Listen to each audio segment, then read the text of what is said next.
মেয়েরা হচ্ছে মা হবেন না আপনারা? তার আগে তো হচ্ছে নিজে মেয়ে ছিলেন, তারপরে বউ হবেন। আমি একটা জিনিস বলি, একটা ফর্মুলা, এই যে লাস্ট বেঞ্চ, একটা ফর্মুলা দিছে, একদম নাম্বার 1 হবেন, সেটাকে আমি বলি।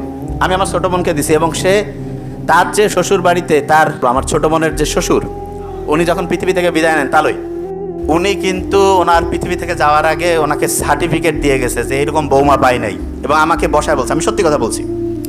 ওর যে হাজব্যান্ড, সে আমাকে বলতেছে আপনার বোন এত ভালো। আমি কিন্তু নিজের বোনের প্রশংসা করছি না, সত্যিটা বলছি। আমি জানি আমার বোন অতটা ভালো না, অন্তত আমার সাথে না। সে ভাইয়ের সাথে খোঁচর মোচর, আমি জানি, এটা আন্তরিকতা। তা ও কয় যে সারা দুনিয়ায় ভালো, ঠিক আছে, আমি এটা পছন্দ করি। আমি জানি ও সারা জীবন আমাকে ডিস্টার্ব দেয়, আমার ছোট বোন, তাই এটা আমি এনজয় করি, কোনো সমস্যা নেই। ও আমার খুব বড় ক্রিটিক্স, যে কোনো প্রশ্ন দেখি কয় ভাই তুই কথা একটু স্মার্ট করি কবি, তুই এইভাবে কোষ কেন রে? আসলে আমি যখন ইমোশনাল হয়ে যাই, তখন দেখা যায় আমার রংপুরের নীলফামারী ডোমারের যে লোকাল ল্যাঙ্গুয়েজ, এটা অটোমেটিক চলে আসে এবং ন্যাচারাল। আমি যেটা সত্যি, আমি বাসা থেকে শুরু করে আমার ফ্যামিলি, আব্বা আম্মা, ভাই বোন, আমার ওয়াইফ, বাচ্চা, সবার ক্ষেত্রে, আমার অফিস স্টাফ যারা, সবাই জানে, মানে যেটা আমি বলতেছি একদম রিয়াল। মানে আমার স্পিচ থেকে শুরু করে যা কিছু সব ক্যামেরার সামনে যা ঠিক সেটাই একদম রিয়েল। এই যে লাস্ট বেঞ্চ, যে জিনিসটা বলতেছিলাম, তা আপনারা মেয়ে হিসাবে খুব অসাধারণ হবেন। একটা জিনিস খেয়াল রাখবেন, আপনি যখন বিয়ে হওয়ার পরে অবশ্যই এই জিনিসটা মাথায় রাখবেন, আপনার হাজব্যান্ডের যে মা বাবা এবং ভাই বোন, তাদের সাথে সুসম্পর্ক রাখবেন। এইটা আপনার জন্য গেম চেঞ্জিং হবে।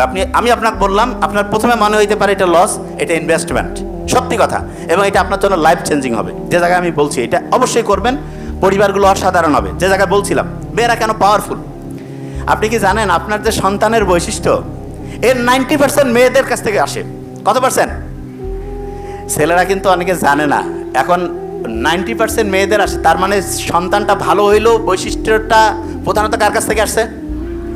তাহলে আমাদের যে বৈশিষ্ট্য, এটা প্রধানত কি আমার আব্বার জন্য না মায়ের জন্য? এই জন্য রত্নগর্ভা মা, হ্যাঁ, আব্বার অত কিন্তু রত্নগর্ভা মানে যদি হবেই না, মানে আমি জাস্ট বোঝার জন্য বলছি, ওরকম নাই, ঠিক না? রত্নগর্ভা মা আছে কেন? কারণ আসলে সাইন্টিফিক্যালি দেখা গিয়েছে মেয়ে, একটা সন্তানের 90% হচ্ছে মা। এবং নেপোলিয়নের ওই কথা জানেন তো আপনারা, যে শিক্ষিত মা দাও শিক্ষিত জাতি দিব, কয় নাই কিন্তু শিক্ষিত আব্বা দাও শিক্ষিত জাতি দিব। তার মানে মায়ের গুরুত্ব অন্যরকম।